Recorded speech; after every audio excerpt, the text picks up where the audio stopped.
Hey,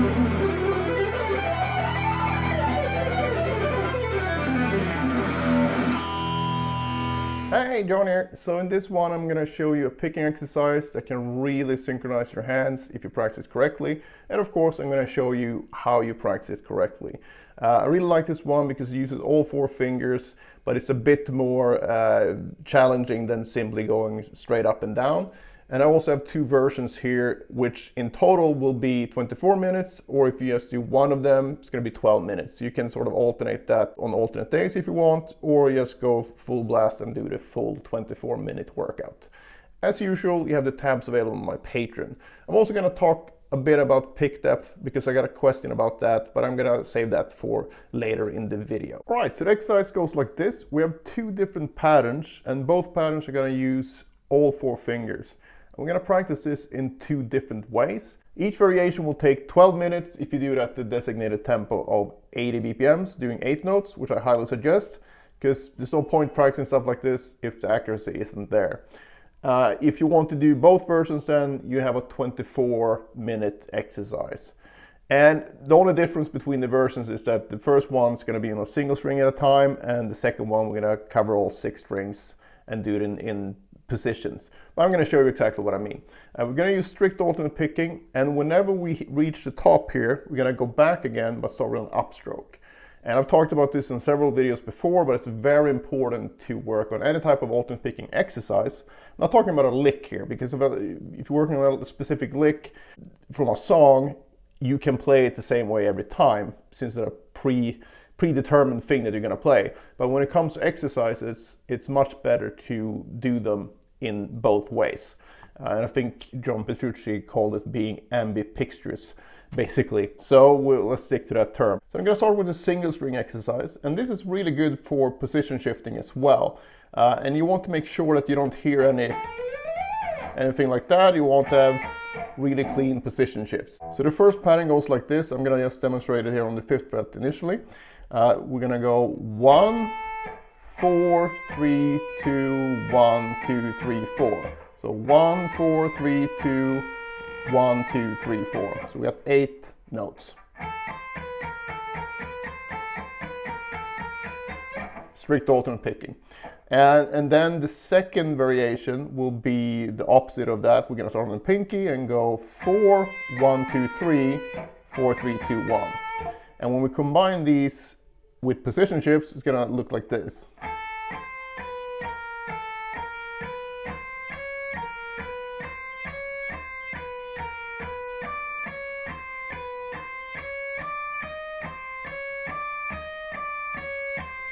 Alright, but of course you want to start down here and use a metronome and play 8th notes. So I'm going to play a few positions here so you can hear what it should sound like. 3, 4.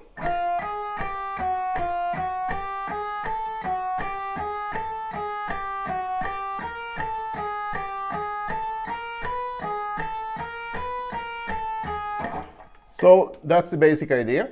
And then you do that all the way up, and then once you've done with the top position, you're going to do it again but go back down, and now start with an upstroke. And I think you should start down here with the one starting on the index finger, and then when you go back, start the one with the pinky first. Just feels like it makes more sense. So once you get up here, just pause for a second, and if you feel any tension, absolutely get that out, and then you start again. But now you start with an upstroke instead, just same tempo. So I'm just going to demonstrate that without the metronome now. So you start with 4, 1, 2, 3, 4, 3, 2, 1.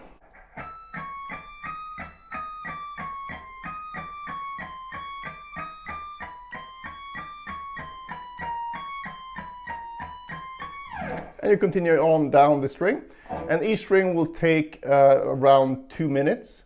So you want to do that on all 6 strings. If you have 6 strings, it's going to take you 12 minutes to do the complete single string variation of this.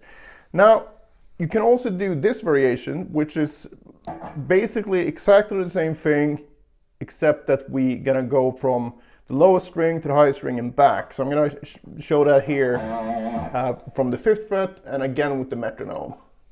So when I go from the thick string to the thin string, I do this one.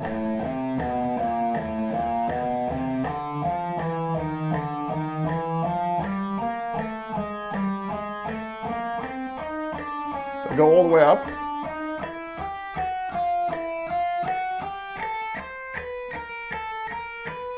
Shift up. And change to the one starting on the pinky.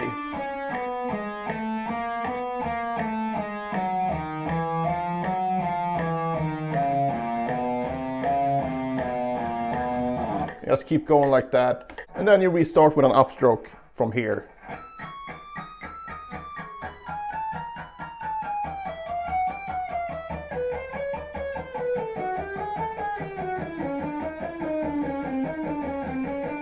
And then go up and continue on like that. Super annoying to do it up here, so if you need to do it even slower, do that, because it's really important to catch these frets as well. You rarely see any runs starting on the thick strings this high, but you definitely see a lot of licks being played up here on the higher strings, because that's the only way to catch that register. So please don't skip that, because then you're going to be really annoyed with yourself when you have to learn a solo that uses these top frets. So take this exercise and incorporate it into your practice schedule. And I mentioned this before, but treat these exercises as ideas that you can use in your own practice schedule. So if you like this one and you find that it's, challenging, definitely give it a try and put it into your practice schedule. If you don't like it, maybe pick something else that I have on the channel. So the idea is not to overwhelm you here with my daily uploads. It's for you to be able to pick and choose things and put it together in a schedule. But it's very important that you stick to things for a bit longer. So don't do it for one day and be like, oh, that didn't work. You need to do it for weeks, basically, to really see a big benefit. But if you do it correctly, you should definitely feel a difference within a few days. You won't feel much of a difference in terms of speed, but you will feel a difference that everything feels smoother.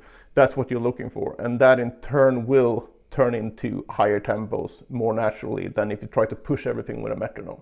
So I don't recommend practicing stuff like this at a very high tempo, because you really want to make sure that the notes are as high quality as possible, and focusing on the transition time and all that stuff. Another thing I want to address here, I got a question about pick depth, meaning that, how deep you put this pick between the strings. And that's never really anything I thought about, because if you approach the instrument and the technique from what you want to hear, you shouldn't have problems with pick depth, because if your pick is too much between the strings, it's going to be really harsh sound, right? So if you find instead, okay,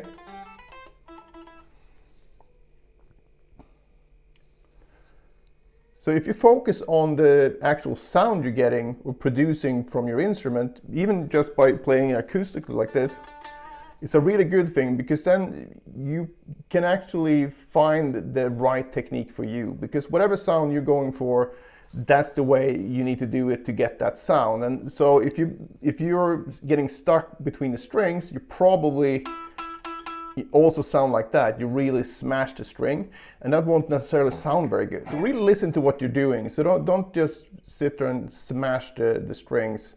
Instead, try to get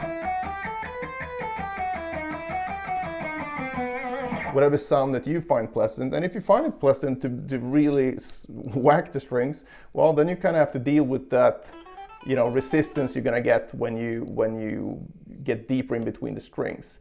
But other than that, I don't think you need to worry much about pick depth. So just focus on getting a good sound when you practice, and you'll find that whatever pick depth that is, that's going to be the one that you need to produce that sound.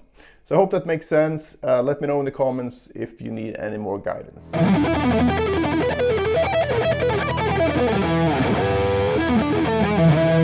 in the day, I used to have real issues with fast alternate picking when it came to 2 notes per string. I was fine with 3 notes per string, but the 2 notes per string thing was a bit harder to crack. So if you struggle with fast alternate picking as well, and you don't know what to practice or for how long, I've created the perfect solution for you in the form of the Pentatonic Picking Power Book. So in this book, you'll find a daily workout that will not only help your pentatonic picking, but will also upgrade your overall alternate picking technique. So it contains basically the same exercises I used myself to develop my picking abilities, as well as numerous students over the years that I've given the same exercise to with great results. So I know these exercises work as long as you put in the work. So it's not a quick solution or quick fix. It will still take a lot of work, but at least you have a very easy to follow routine. So if you're up for a big alternate picking upgrade in 2024, I cannot think of a better start. It's $9 and I think it's very underpriced, but I did it that way just so as many people as possible could be helped by this. So check that out.